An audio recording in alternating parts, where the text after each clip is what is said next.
Tazie and her Two-nicorn, the not-so-unicorn. My mom would always say, "Oh, my Tazie, who sleeps all night, and throughout the day you may be small in size, with a temper that sounds like the lion's cries, but don't lose heart, because, my dear, God has set you apart."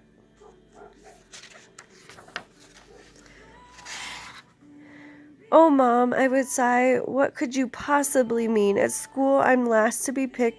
No one wants me on their team, which does absolutely nothing for my frail self-esteem. My only friend is Two-nicorn, who lives in the forest behind our cabin. May I please go meet her so we can run, dream, and imagine?" "Yes, you may, but please be careful. Be home by 6 or you will get an earful." When I was with Two-nicorn, I felt free to laugh and play. In the meadows we spun, twirled, and practiced ballet. Whenever we caught a butterfly, we'd yell, "Hip, hip, hooray."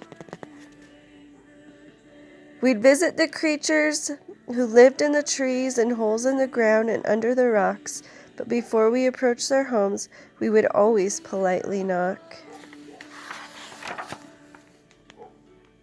Our favorite game was hide and seek, even though I'd always catch Two-nicorn sneaking a peek. Two-nicorn sparkled like cotton candy, which made her coat brilliant and oh so dandy.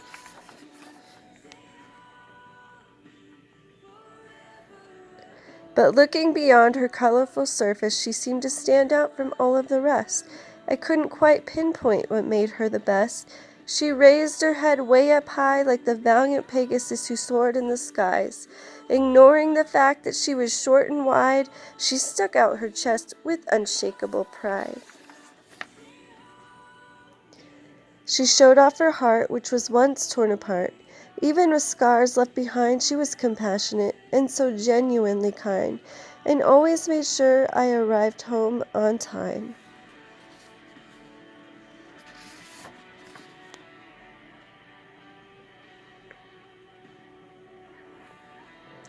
Every night, once tucked in bed, I would think about all that my mom had said. After running her fingers through my hair, I dreamt about the forest where I had not a care. This one particular morning, I went to school, and the kids appeared to be extra cruel. They didn't think I was very cool. Meanly they chanted, "Tazie, who is terribly lazy, is unworthy of praise, is the size of a daisy and a little bit crazy." Out came steam from my nose. I held my fists in a pose, but I kept my mouth closed because the thoughts in my head were not pretty. I felt my heart deflate to the floor because their words were so hurty.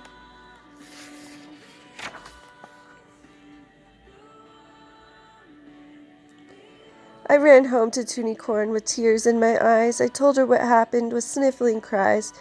Two-nicorn said, "I'm sorry they spoke such lies. I also was made fun of, which may come as a surprise."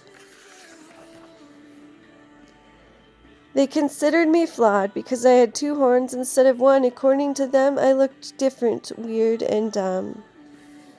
They would chant, "Two-nicorn, the not-so-unicorn, is a bit of a loonicorn that can't sing a note in Two-nicorn, with the stature of a punicorn."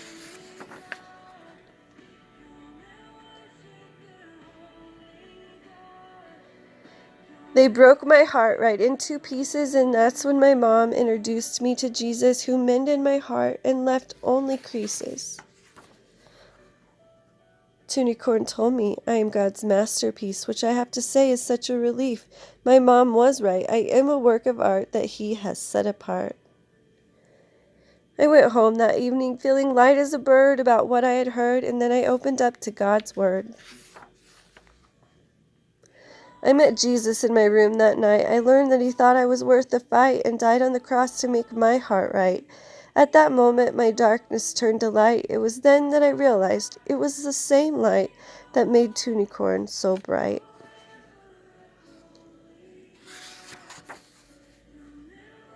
The very next day I went to school, and right off the bat the kids were so cruel, but before they could finish their Tazie-like rant, I stood on a chair with my chest in the air and delivered my very own chant. I am not Tazie, who's terribly lazy. I am Tazie, who is fearfully and wonderfully matey. I may be Tazie, who's unworthy of praisey, but my God who is calls me by namey. I also may be Tazie, the size of a daisy, but that's because he has set me aparty and he embraces me with his whole hearty. Your nonsense I am not phased by, because God eternally loves me like crazy. Instead of acting in their usual defiance, their only response was complete silence. In that moment, I grew an inch in stature just by looking up to my master. The presence of Two-nicorn eventually faded, perhaps to all of the fictional storybook places, but God in my life increasingly radiated. Be thankful for friendships like Two-nicorn represented, the ones that show you your worth should be found in the one who created and sees us, so together we can all spend eternity with Jesus. Remember, your worth is not defined by what you do, how you act, feel, or look, but by God's great love sprinkled throughout His holy book.